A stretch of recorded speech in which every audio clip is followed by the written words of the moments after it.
It's Gerald W. Brister, and I'm here today with a unique message for you. Some of you may know that I'm 71 years of age. I said that not long ago. I was born September 3rd, 1952, in Alexandria, Louisiana, at the Baptist Hospital at 3 o'clock in the morning. You may know that.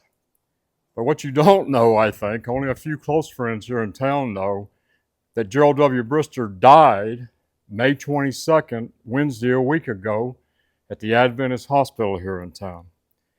I was dead for between 2 to 3 minutes. We don't know exactly. I don't think anybody knows exactly.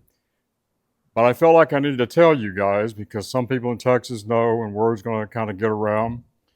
And it's a very interesting story. Very interesting. And it's a Pathfinder story. That's what I feel like for our Weld family. I'm starting to feel close to a lot of you guys when you come to be friends or follow.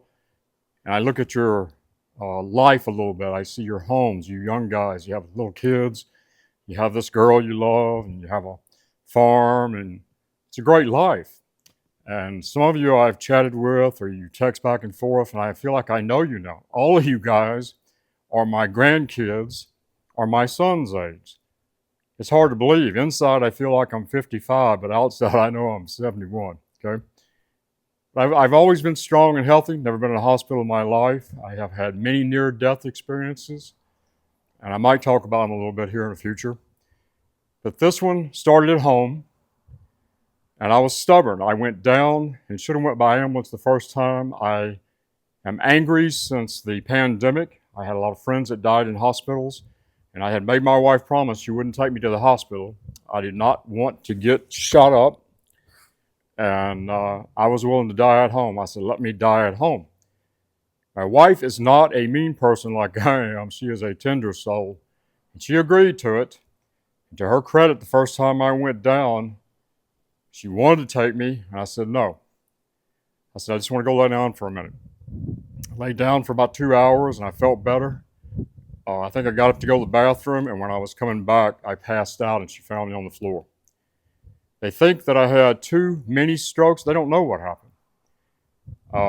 The first 2 times. But I'm on the cold floor. She had a pillow under my head. And she said, please, let's go to the hospital. Please, please, please. And I thought there was a good chance I was dying. And I didn't want to die in the house because I didn't want to have to come back and her see me laying on the floor right there by the bedroom. So I said, all right, that's really why I went. And she said, I won't let them shoot you. I won't let them shoot you. So we got to the hospital. The ambulance came and went to the hospital. I got to the hospital, and it was like lunchtime at McDonald's. They had bodies on gurneys stacked up in the hallway. All of the emergency room bays were full.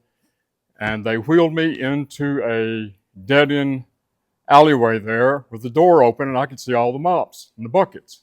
And I'm thinking, this is a heck of a place to die after 70 years of places I've been and things I've done. It's where I'm going to die, back here by the mops and where they punch out with the time clock. It took her a while to get back to me, and it's a good thing she did. She'd been there talking to me for about 15 minutes. And I don't remember this. She told me that I said, I don't feel good. My head snapped back against the pillows, and my eyes were wide open. I was dead. Felt for a pulse, didn't have a pulse, didn't have a heart. The place was so packed, they had inmates, they had prison guards. She couldn't get anybody's attention. Finally, she went down the hallway and found a nurse taking a break. And that nurse saved my life. She came, saw I had no pulse, saw my eyes were open, checked it, and she hollered something, and my wife said about 8 people came. They jumped on me, and they started doing compressions on my chest. Couldn't bring me back. So they paddled me with the shock deals, I think about twice, and I caught back. And right now, my chest feels like I was a bull rider that got kicked or stomped on the ground. To take a breath hurts pretty bad. I think I actually have a cracked rib right here. My daughter-in-law is a nurse, so that happens a lot. So I want you guys to know that. If my wife hadn't been there, I'd be dead. If that nurse hadn't come, I'd be there.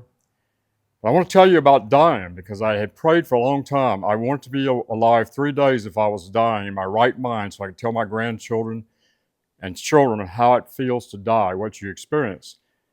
And in the next videos, I'd like to tell you because I think you're going to find it very interesting. I'm Gerald W. Brister, back from the dead.